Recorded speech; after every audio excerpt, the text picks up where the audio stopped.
Hello and welcome back to another video. Welcome back to the YouTube channel. Make sure to smash a like and subscribe if you're new. We're trying to hit 500 before the end of the year. Thank you for the support as of recently. But yeah, today I was going to make a video on strikers again. But when we sign a striker, I'm going to make a video on the striker curse at West Ham United. Now, 3 weeks ago, I already made a video talking about why a striker needs to be a priority at West Ham. And talking about the striker that needs to get us over the line, you know, the 20, 25 goal sort of striker, not even 25 goal, even 15 to 20 goals. What Watkins is to Aston Villa, what Isak is to Newcastle, and what relationship that the coach and the player will have by getting the best out of the striker, etc. Obviously, we've been linked to a lot of strikers. Some of the options I've liked, some of the options I've not liked. But I'm not even going to talk about striker targets today. I'm talking about someone that needs to leave. But in the most respectful way possible. Danny Ings needs to go. And it's not even a case of Danny Ings has been terrible or anything like that. Because Danny Ings has barely played. I'm not going to judge him as a player. Because there's a good player there. And Southampton want him back. But my problem is that, obviously, under David Moyes, with context on when we signed Danny Ings, we had Antonio and we signed Scamacca at the time. Now, what happened was, Scamacca wasn't working out, so Danny Ings comes in. Now, that wasn't the solution.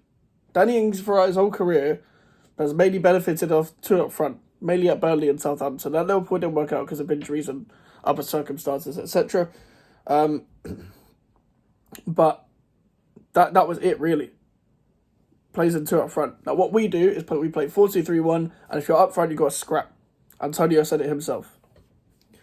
But that was the problem with Scamacca not fitting in and Danny Ings not fitting in. So when you look at the fact that the strikers aren't fitting in, you don't really look at the players anymore. You look at who's using them, etc.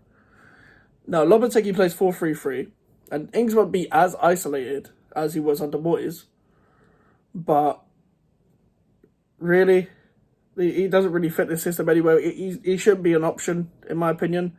Regardless of Ings, whether he actually does go or not, we need to sign a striker anyway.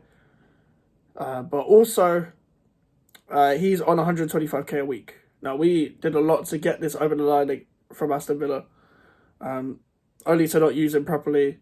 He actually did well against Alkmaar in both of the games where he came on, and he did quite well. I felt sorry for him, really, because he had to play like Antonio, and he actually benefited of playing in a 10 against Sheffield United, because that's what he would do sometimes, and drop deep to a little bit and then pass the ball and run into the box as the second striker almost, because it was like playing two up front when you were playing him in the 10, but he still didn't play after that. Even with the struggles, and when Paquetá struggled in certain games last season, you could have put Danny Ings in and stuff like that, but none of that materialised, unfortunately.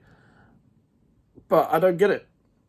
I don't get why he wasn't used properly. I don't get why no one wants to switch it up, etc. Like, he could do well under Russell Martin with the way he plays. He doesn't want to go back, from what I know. I think he wants to stay. But I don't blame him for necessarily staying, but he needs to leave for the benefit of everyone. If he wants to go and be loved at a club, he needs to leave. If he wants to do well at another club, he needs to leave. Like, he just needs to leave. He just needs to leave. Like, it's quite simple as that, really. That shouldn't be hard to say. That he should be a definite gone, a definite sold. We've gone through the keep, buy, sell thing before. He should definitely be gone. That's the thing with Antonio. You can at least play a role.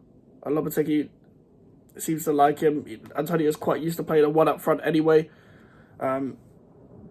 So he's obviously going to have more of a role than Danny Ings ever will at this club. And he's done a lot for the club as well, so he's obviously going to have that credit in the bank, which Danny Ings, as much as it's hard for him to actually benefit off that, and it was very hard for him to get credit in the bank, and he was part of the Conference League winning team or whatever. Didn't really play much of a part apart from the Alkmaar games and the Ghent goal away from home. However, he still needs to go. I think we all know this. He's getting on a bit anyway.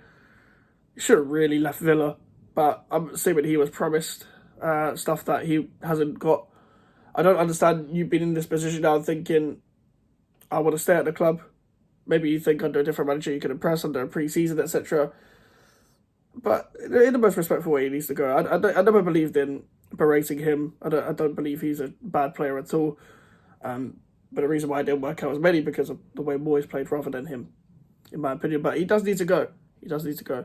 But let me know what you think in the comments below. Smash a like on the video. Subscribe to your new social medias are in the description if you want to follow me. The email for the inquiries. And I'll see you guys later. Goodbye.